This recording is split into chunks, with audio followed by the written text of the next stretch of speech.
In 2 Corinthians chapter 3, verses 1 through 3, Paul writes to the believers in Corinth, "Are we beginning to commend ourselves again? Or do we need, like some people, letters of recommendation to you or from you? You yourselves are our letter, written on our hearts, known and read by everyone. You show that you are a letter from Christ, the result of our ministry, written not with ink, but with the Spirit of the living God, not on tablets of stone, but on tablets of human hearts." Usually, when we get mail, we sort it into two piles: important mail and junk mail. In fact, my wife doesn't even need the second pile. The junk goes straight into the hefty trash bag. But how do we make the determination on which stuff goes into which pile? We do it by answering these two questions. Number one, who is the letter from?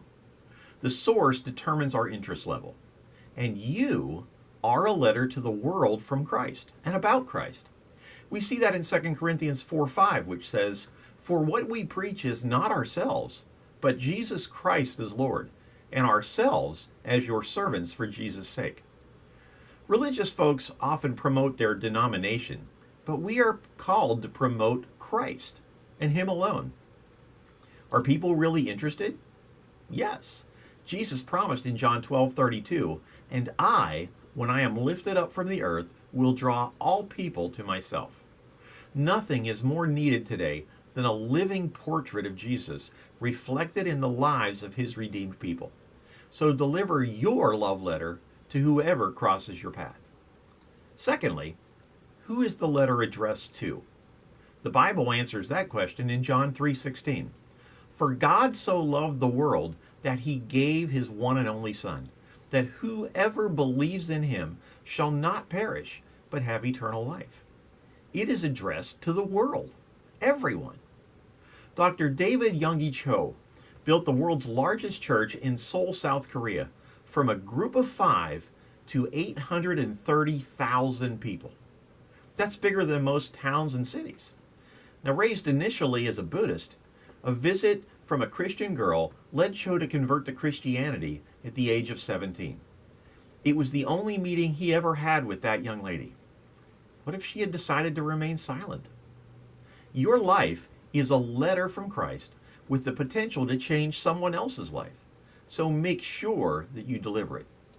2 Corinthians 3:18 reminds us, "And we all, who with unveiled faces contemplate the Lord's glory, are being transformed into His image with ever-increasing glory, which comes from the Lord, who is the Spirit." Our lives are being transformed daily.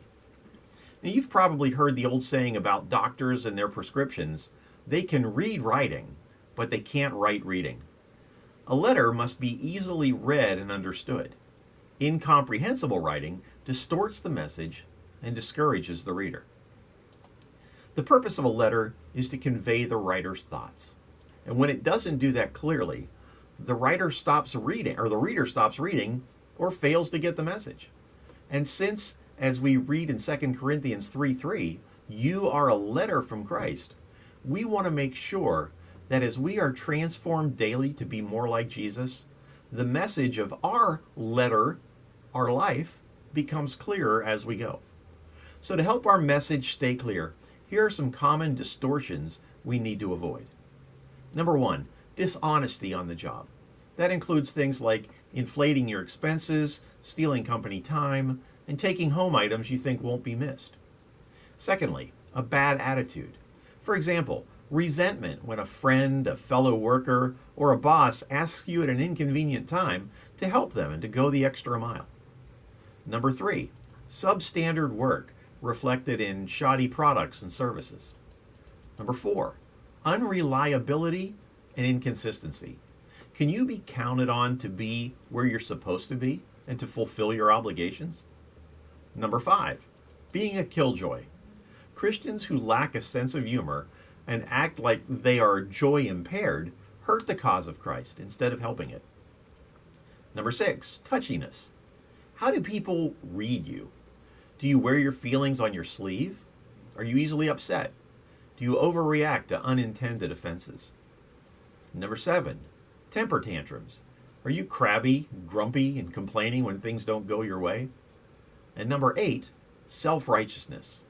This can make you speak in supercilious religious tones that turn people off. Remember, as 2 Corinthians 3:2 says, you yourselves are our letter, written on our hearts, known and read by everyone. So make sure your attitude and conduct reflect well on your faith and on your Lord. Pastor Allen will have a little more to say on the subject of our lives being letters tomorrow morning on our Facebook page at the Village Church at World Golf Village. And I hope you'll take the time to check that out. And remember, today is National No Housework Day. So get outside and enjoy a beautiful day, for this is the day the Lord has made. Remember to rejoice and be glad in it. And I'll be back with more on Friday from the Word for You Today.